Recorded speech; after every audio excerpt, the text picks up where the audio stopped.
بسم اللہ الرحمن الرحیم۔ اللہم صلی علی محمد و آل محمد۔ اس ویڈیو میں ہم آپ کے ساتھ روحانیت اور روحانی زندگی کے حوالے سے مختصر گفتگو کریں گے۔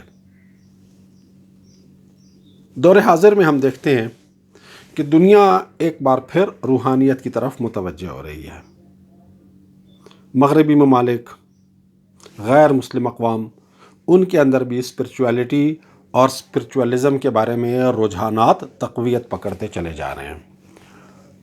مغرب میں بھی روحانیت کے بارے میں، اسپرچویلٹی کے بارے میں، اسپرچولیزم کے بارے میں بہت کچھ لکھا جا رہا ہے، جدید انداز میں لکھا جا رہا ہے، بولا جا رہا ہے، پڑھا جا رہا ہے اور پریکٹس کیا جا رہا ہے۔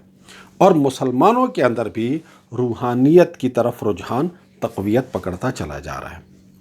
اور روحانی زندگی کے حوالے سے کچھ لوگوں کی زندگی میں کنفیوژن بھی پائی جاتی ہے، کچھ لوگوں کے ذہنوں میں ابہام بھی پایا جاتا ہے۔ تو اس ابہام کو دور ہونا چاہیے اور روحانیت کا کنسیپٹ کلیئر ہونا چاہیے۔ تو آج اس حوالے سے آپ کے ساتھ گفتگو کریں گے۔ روحانیت کیا ہے؟ روحانی زندگی کیا ہے؟ مختلف علماء اور ماہرین نے اس کی مختلف تعریفیں اور مختلف ڈیفینیشنز بیان کی ہیں۔ ایک ڈیفینیشن میرے پاس بھی ہے، بہت سادہ اور بہت آسان، اور میں نے یہ ڈیفینیشن روحانیت کی اور روحانی زندگی کی مولا علی علیہ الصلوۃ والسلام کے ایک ارشاد میں سے اخذ کی ہے۔ مولا علی کا یہ ارشاد بحار الانوار میں ہے، بحار الانوار کے جلد نمبر 57 صفحہ نمبر 299۔ مولا علی علیہ السلام فرماتے ہیں کہ اللہ تعالیٰ نے فرشتوں کو پیدا کیا تو ان کے اندر عقل رکھی بغیر شہوت کے، اس نے جانوروں کو پیدا کیا تو ان کے اندر شہوت رکھی بغیر عقل کے، اور اس نے انسان کو پیدا کیا تو اس کے اندر دونوں کو رکھ دیا، عقل کو بھی رکھ دیا، شہوت کو بھی رکھ دیا۔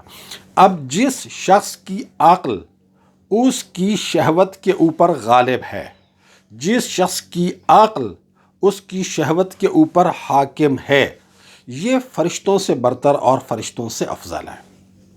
اور جس شخص کی شہوت اس کی عقل پر حاکم ہے، جس شخص کی شہوت اس کی عقل کے اوپر غالب ہے، جس شخص کی زندگی کو اس کی شہوت کنٹرول کر رہی ہے، جو شخص صرف اپنی شہوانیات کے پیچھے چل رہا ہے اور شہوانی تقاضوں کو پورا کر رہا ہے، یہ چوپایوں سے بھی بدتر ہے۔ تو یہ امیر المومنین علیہ الصلوۃ والسلام نے ایک تصویر بیان کی، انسان کی، فرشتے کی اور حیوان کی۔ یعنی حیوان کے اندر شہوت ہے، عقل نہیں ہے، فرشتے کے اندر عقل ہے، شہوت نہیں ہے، انسان کے اندر دونوں ہیں۔ ہم دوسرے الفاظ میں یہ بھی کہہ سکتے ہیں کہ فرشتہ صرف فرشتہ ہے، حیوان صرف حیوان ہے، لیکن جو انسان ہے یہ فرشتہ اور حیوان 2 in 1 ہے۔ تو یہ انسان جو فرشتہ اور حیوان 2 in 1 ہے، اس 2 in 1 میں سے حاکم کون ہے، محکوم کون ہے، اوپر کون ہے، نیچے کون ہے، اس سے فیصلہ ہوگا کہ انسان کی زندگی روحانی اور ملکوتی زندگی ہے یا انسان کی زندگی حیوانی زندگی ہے۔ ہم اپنی روزمرہ زندگی میں بھی دیکھیں، ایک باپ بیٹا کہیں جا رہے ہوتے ہیں، شوہر اور بیوی کہیں جا رہے ہوتے ہیں، ایک اعلیٰ افسر اور ایک جونیئر کہیں جا رہے ہوتے ہیں۔ یہ دونوں جب کہیں جا رہے ہوتے ہیں تو ایک کے پاس لیڈنگ رول ہوتا ہے، ایک قیادت کر رہا ہوتا ہے، دوسرا اس کے پیچھے چل رہا ہوتا ہے۔ باپ اور بیٹا کہیں جا رہے ہیں تو باپ قیادت کر رہا ہوتا ہے، باپ لیڈ کر رہا ہوتا ہے، بیٹا اسے فالو کر رہا ہوتا ہے۔ میاں بیوی جا رہے ہوتے ہیں تو عام طور پہ کیا ہوتا ہے کہ شوہر لیڈ کر رہا ہوتا ہے، شوہر کے پاس لیڈنگ رول ہوتا ہے، بیوی اس کے پیچھے چل رہی ہوتی ہے، اس کو فالو کر رہی ہوتی ہے، اس کی پیروی کر رہی ہوتی ہے۔ اب یہی سمجھ لیں کہ زندگی کے سفر میں ایک فرشتہ اور ایک حیوان، یہ دونوں ساتھ ساتھ چل رہے ہیں۔ انسان کی جو زندگی ہے اس میں ایک فرشتہ اور ایک حیوان دونوں ساتھ ساتھ چل رہے ہیں۔ لیڈنگ رول کس کے پاس ہے؟ اگر لیڈنگ رول آپ کے اندر والے فرشتے کے ہاتھ میں ہے تو آپ کی زندگی روحانی زندگی ہے۔ اور لیڈنگ رول اگر اندر والے حیوان کے ہاتھ میں ہے تو اس کا مطلب ہے کہ ہماری زندگی حیوانی زندگی ہے۔ دوسرے الفاظ میں ہم یوں بھی کہہ سکتے ہیں کہ انسان جسم اور روح کا مرکب ہے۔ روح کے بھی تقاضے ہیں اور جسم کے بھی تقاضے ہیں۔ جسم اور روح دونوں ساتھ ساتھ زندگی کی شاہراہ پہ سفر کر رہے ہیں، لیکن ان دونوں میں سے لیڈنگ رول کس کے پاس ہے؟ اگر لیڈنگ رول روح کے پاس ہے اور جسم اور جسمانی تقاضے اس کو فالو کر رہے ہیں تو یہ روحانی زندگی ہے۔ اس کے برعکس اگر لیڈنگ رول جسم اور جسمانی تقاضوں کے ہاتھ میں ہے اور روح پیچھے گھسٹتی چلی جاتی ہے تو یہ زندگی حیوانی زندگی ہوگی۔ تو بڑی آسانی سے امیر المومنین علیہ الصلوۃ والسلام کے اس ارشاد کی روشنی میں ہم روحانی زندگی کو یوں ڈیفائن کر سکتے ہیں کہ اگر ہماری زندگی کی گاڑی کا سٹیئرنگ ہمارے اندر والے فرشتے کے ہاتھ میں ہے تو پھر ہماری زندگی فرشتوں جیسی زندگی ہوگی، پھر ہماری زندگی کے اندر نیکیاں ہی نیکیاں ہوں گی، پھر ہماری زندگی گناہوں سے دور ہوگی۔ لیکن اگر ہماری زندگی کی گاڑی کا سٹیئرنگ ہمارے اندر والے حیوان کے ہاتھ میں ہوگا تو پھر وہ حیوانیت ہی کے راستے پہ چلے گا، وہ حیوانیت کا ہی مظاہرہ کرے گا، وہ درندگی کا ہی مظاہرہ کرے گا۔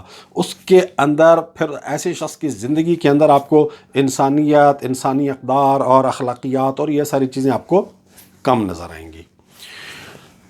تو اب ہم نے ڈیسائیڈ یہ کرنا ہے کہ ہم نے اپنی زندگی کس طریقے سے گزارنی ہے۔ اپنی زندگی کی گاڑی کا سٹیئرنگ اپنے اندر والے فرشتے کے ہاتھ میں دینا ہے یا زندگی کی گاڑی کا سٹیئرنگ ہم نے اپنے اندر والے حیوان کے ہاتھ میں دینا ہے۔ یہاں سے ایک بات اور بھی ہمیں اچھی طرح سے سمجھ آ جاتی ہے کہ روحانی زندگی گزارنے والا انسان اپنی معمول کی زندگی بھی بھرپور طریقے سے گزار رہا ہوتا ہے۔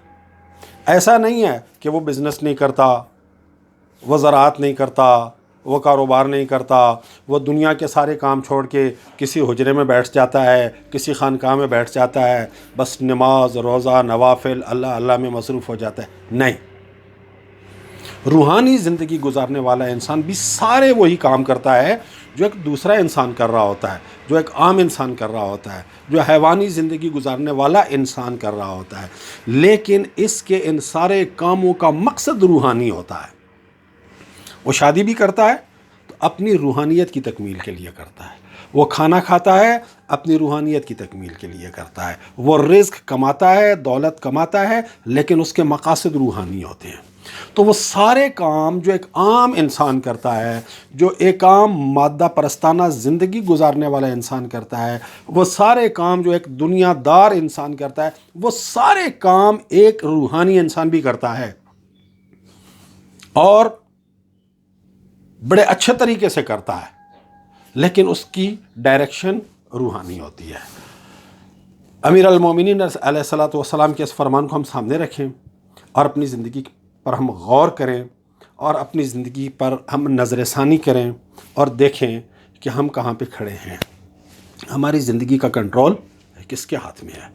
یقین کیجئے روحانی زندگی گزارنے سے ہمیں نقصان کوئی نہیں ہوگا۔ جو لوگ سمجھتے ہیں کہ دنیاوی معاملات میں اور ان معاملات میں نقصان ہو جائے گا، نہیں، کوئی نقصان نہیں ہو جائے گا۔ دونوں پہلو زندگی کے مینج ہو جاتے ہیں۔ ہاں، حیوانی زندگی گزارنے والے انسان کو روحانی لحاظ سے لاس ضرور ہوتا ہے، وہ روحانی طور پہ اپنا نقصان ضرور کرتا ہے، لیکن جو شخص روحانی زندگی گزارتا ہے، جس کی زندگی کی گاڑی کا سٹیئرنگ اندر والے فرشتے کے ہاتھ میں ہوتا ہے، وہ اپنے مادی اور جسمانی تقاضوں کو بھی بڑی اچھی طرح سے پورا کر سکتا ہے، ان کی بڑے خوبصورت طریقے سے تکمیل کر سکتا ہے، اس پہلو میں بھی کوئی کمی نہیں آنے دے سکتا اور اس کی زندگی ایک توازن کے ساتھ آگے بڑھتی ہے۔ اگر ہم ایک مثال دیکھنا چاہیں تو روحانی زندگی کی ایک کامل ترین مثال، اعلیٰ ترین مثال، مثالی ترین مثال رسول اللہ صلی اللہ علیہ وآلہ وسلم اور مولا علی کی زندگی ہے۔ وہ کوئی کسی خانقاہ میں، کسی حجرے میں بیٹھے ہوئے روحانی افراد نہیں تھے، انہوں نے زندگی میں تمام دنیاوی پہلوؤں پر بھی کام کیا اور بہت اچھی طرح سے کام کیا۔ رسول اللہ صلی اللہ علیہ وآلہ وسلم ایک حکمران تھے، رسول اللہ صلی اللہ علیہ وآلہ وسلم ایک قائد تھے، ایک لیڈر تھے، ایک رہنما تھے، رسول اللہ صلی اللہ علیہ وآلہ وسلم ایک جنگی کمانڈر تھے، رسول اللہ صلی اللہ علیہ وآلہ وسلم ایک معلم تھے، ایک مربی تھے، رسول اللہ صلی اللہ علیہ وآلہ وسلم ایک قانون دان تھے، رسول اللہ صلی اللہ علیہ وآلہ وسلم ایک جج تھے۔ تو زندگی کا کون سا ایسا پہلو ہے جس میں رسول اللہ صلی اللہ علیہ وآلہ وسلم نے ہمیں مکمل ترین رہنمائی عطا نہیں فرمائی؟ اپنی شادیاں کی، شادی نہیں، شادیاں کی، اور اتنی بیویوں کے درمیان عدل قائم کر کے دکھایا ہمیں۔ اسی طرح سے مولا علی علیہ السلام، آپ حکمران بھی تھے، آپ اپوزیشن لیڈر بھی تھے، جب آپ سے مشورہ مانگتے تھے حکمران، جب آپ حکومت میں نہیں تھے تو آپ انہیں کتنے خوبصورت مشورے دیا کرتے تھے، اور جب آپ حکومت میں تھے تو آپ نے اپنے سیاسی مخالفین کے ساتھ کیسے عادلانہ برتاؤ کیا، میدان جنگ میں آپ کا سلوک کیسا ہوتا تھا، بطور سولجر کے آپ کیسے ہوتے تھے، بطور کمانڈر کے آپ کیسے ہوتے تھے، آپ کی گھریلو زندگی کیسی تھی، اور پھر بطور معلم کے، بطور مربی کے، بطور جج کے، ایک انسان کی زندگی میں جتنے بھی ڈائمنشن ہوتے ہیں وہ سارے ڈائمنشن ہمیں رسول اللہ صلی اللہ علیہ وآلہ وسلم اور رسول اللہ صلی اللہ علیہ وآلہ وسلم کے بعد مولا علی کی ذات میں مکمل طور پر نظر آتے ہیں۔ تو روحانیت کا یہ مطلب بالکل نہیں ہے کہ ہم دنیاوی زندگی اور دنیاوی تقاضوں سے کٹ جائیں، اپنی جسمانی زندگی اور جسمانی تقاضوں سے کٹ جائیں اور بالکل آخرت کے ہو کے رہ جائیں، ایسا ہرگز نہیں ہے۔ روحانی زندگی ایک بیلنسڈ زندگی ہے، روحانی زندگی ایک مکمل طور پر متوازن زندگی ہے۔